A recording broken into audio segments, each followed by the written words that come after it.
everyone. Welcome to part 2 of Security Confidential's episode with retired Navy SEAL Mike Rice. Let's get back into it. Do you think it's going to be more the future of war that we see with more and more kind of drone strikes and I don't want to say the word robotic fighting, but less and less boots on the ground infantry units and more cyberspace, drone warfare, that sort of thing? Yeah, that's a good question because there's a lot of different opinions on that. I think drones for sure are here to stay, and I think some of the other technology. I'll give you an example. So there was this big project the Army embarked on called Land Warrior, and it was this effort to inject technology into infantry squads and provide this kind of connected systems that would allow the command and control of these infantry units in a more kind of holistic way. And not much came out of Land Warrior Project from what I could tell. And I tell you, one of the biggest reasons is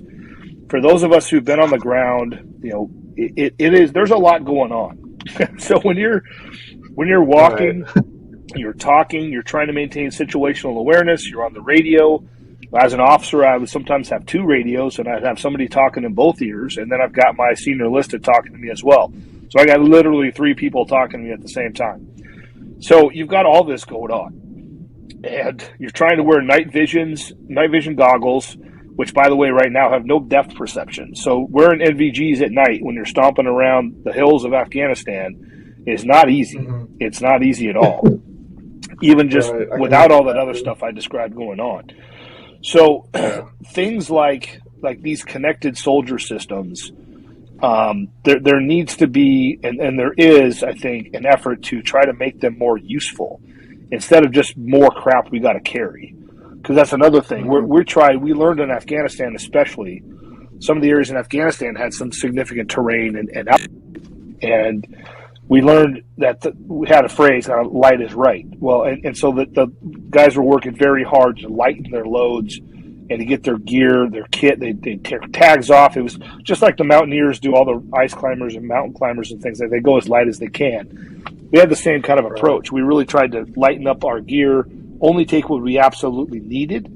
And if you throw all that other garbage on there, like you got some helmet-mounted camera system and a backpack with a radio, but you have to have like a battery you've got to carry with you. You're talking an extra 20 pounds of garbage on you. And at the end of the day, some of it's just distracting. So I think there's going to be stuff in, sometime in the future that'll be more of an enhancement to your capability. But most of the stuff that I saw outside of just basic night vision and some basic communication ended up being a big distraction and a lot of extra stuff to carry and not value added, essentially, from my point of view. So that's from like the infantry guy on the ground. The other enhancements to command and control, to C2, all that definitely is needed. It's necessary to fight more sophisticated adversaries like the Chinese. And so that stuff is a big pain point, I think, right now in the Pacific, because if you look at the distances that those units there have to travel, and the fact that they would, if there was something like a Taiwan invasion scenario, the U.S. military would be fighting in the Chinese backyard, essentially. So, and we'd have to travel from places as far away as Guam and Hawaii and Australia. So it's a very different calculus out there. Command and control is huge.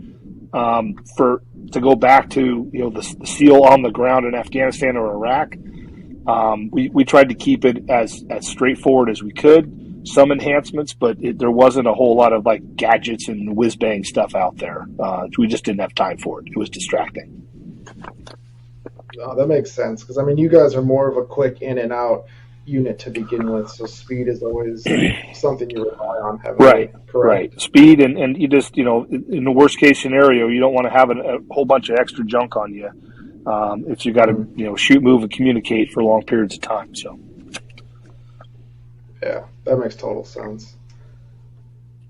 Well, shifting to China a little bit, do you think that's going to be our next country of engagement? I'll use that term. Well, I think there's no question that they are the biggest threat that we face, and I know that because they say that. I mean, they're very open about their anti-American, anti-Western intentions.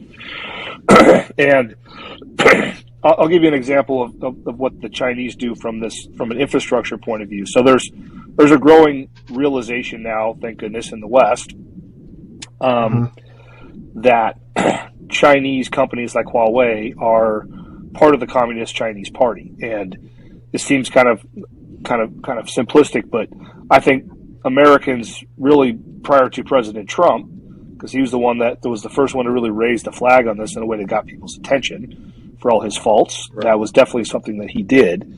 Companies like Huawei are arms of the Chinese Communist Party. So it's all one system. It's all connected. There is no such thing as a private sector in China. It's all the Chinese Communist Party. And so they use Huawei, for example, in Bahrain. So when I went there, I was able to interact with some government folks that were pretty sophisticated in this. And they were actively fighting against Chinese attempts to tap into Fifth Fleet command and control systems. They did it all the time. And they were able to do this because Huawei had built out all of the telecommunication infrastructure in Bahrain. So they built out all the infrastructure, and so Huawei, of course, had a backdoor, so that means the Chinese Communist Party was able to surveil everything on the island of Bahrain. And they're able to do that and replicate that all over the world. So everywhere that Huawei has built infrastructure, they have backdoors into it, they have ways of tapping into it, they survey everything. So it is, the Chinese are very aware of our weaknesses in the West and our lack of sophistication until recently of what their intentions were and what their actions and the way that they leverage their own companies, like I mentioned, Huawei. And so I think that the Chinese are, and they're playing all kinds of these different asymmetric ways of attacking us here in the United States. Of course, they have all kinds of people that are embedded in our university systems. They communicate and they steal information and send it back to the Communist Chinese Party all the time. Our university systems are inundated with Communist Chinese spies. And there are all kinds of ways that they leverage their ability to pressure Chinese Americans through family ties back to China. This is not anything that's controversial. This is a known fact that the Chinese Communist Party makes threats to people all the time that have families back in China. So they leverage that to get what they want. And they're able to understand that there's all kinds of stories about professors, Western professors, that are just simply bribed by the Communist Chinese to give away secrets. So that they also, of course, everyone should know this as well, but they're also, the Chinese are the main drivers behind this fentanyl crisis in the United States. That's the drug, the opioid crisis in the United States. The Chinese provide the precursors directly to the Mexican drug cartels, who put the precursors together, make fentanyl, and then they ship it across our porous southern border. They're doing this because they know that it actively weakens our country. It takes up resources. It takes up an enormous amount of time. It takes a lot of attention. It's very damaging to our country and to our culture, what fentanyl and some of these other drugs do. So the Chinese are direct actors in ensuring that they try to pump as much of that garbage into our country as possible. They also use their social media platforms. Again, this is nothing controversial. Everyone should know this. TikTok, the rest of these Chinese applications, they leverage those to influence our young people in ways that is really should be concerning to every American who cares about our culture and our country. So, yes, the Chinese are across the board attacking us all the time, to say nothing of their cybersecurity attacks on us, which are, they've stolen hundreds of billions of dollars in IP, directly stolen. All these American companies that have their goods made in China, all of it's copied, all of it's replicated. They steal military secrets from us. They steal commercial secrets from us. They brazenly just copy all of our stuff, and so it's an across the board attack on our culture and our country, and we're just now sort of waking up, I think. So, yeah, I mean the TikTok thing is a huge conversation, not just in the cybersecurity world, but if you turn on the mainstream news, you'll hear them talking about it too. And now finally, there's some government pushback to the application as well, and everything that it can get into. But you're totally right in that, from TikTok standpoint at least, their attack isn't meant to be on the adult population, but they're grooming and they're shaping the mind of America's youth, of these young kids who are just starting to come up, who in 15, 20 years, they're going to be the ones who have the say, who have the pull. Mm-hmm. It's crazy. Yeah, again, the Chinese are very sophisticated. They're playing a long war against us. They don't want to get into a shooting match with us right now. I think the chances of them directly invading Taiwan, from everything that my relatively uninformed position is, but I don't think they're going to invade Taiwan. I think Russia's debacle in Ukraine has kind of put whatever thoughts they had of that aside, because they are seeing the effects of Western sanctions on the Russian economy, and our ability to impact their economy is exponentially greater than our ability to attack the Russians economically. So there is I think a real effort on the Chinese part to look at how they can shape this next generation.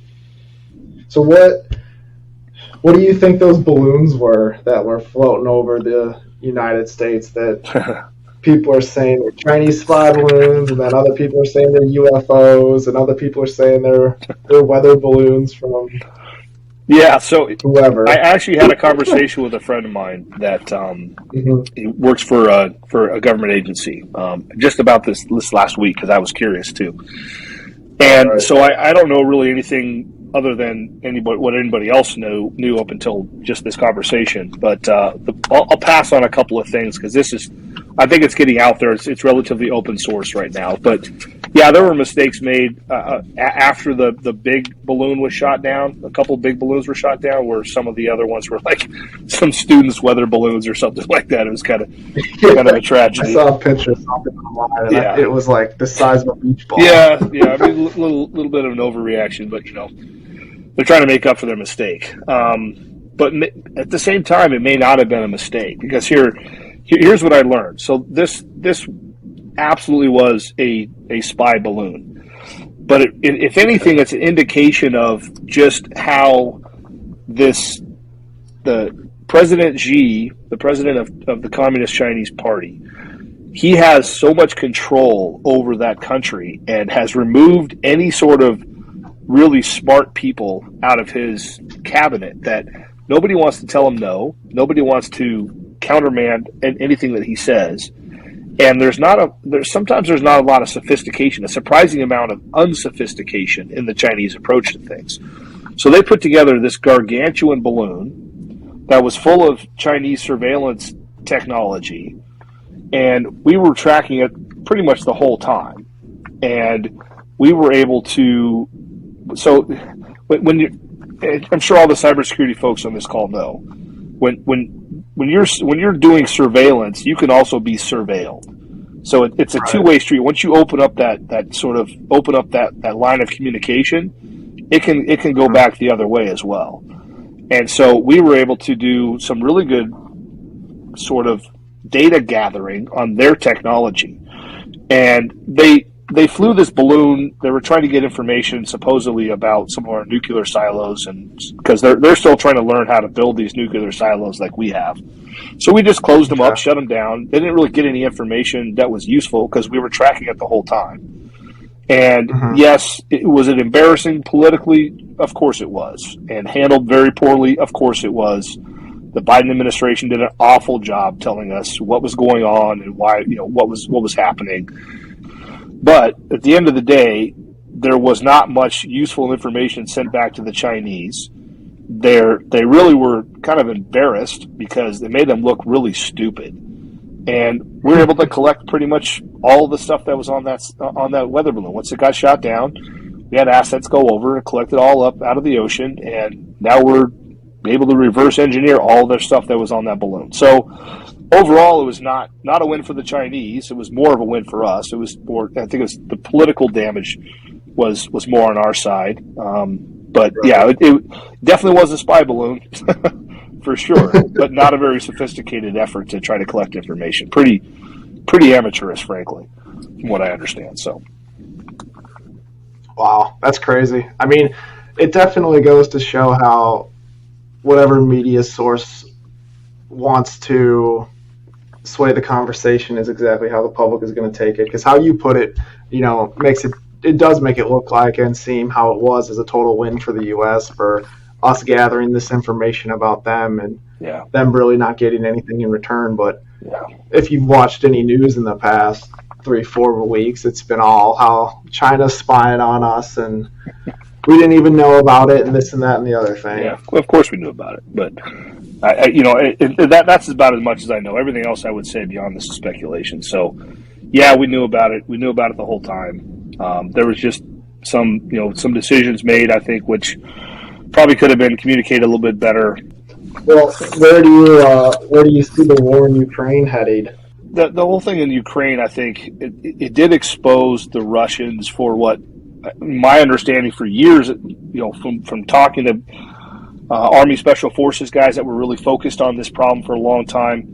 I was focused in PACOM at the beginning of my career in the Marine Corps and then in CENTCOM. So those are really the only two areas. I never deployed to EUCOM. But I talked to some guys that did, and there was always a kind of a real there was we didn't think they were very good. We just didn't have any way to really prove it. Yeah, like their command and control systems, their logistics support, like their whole way of fighting just all seemed very kind of clumsy and unsophisticated.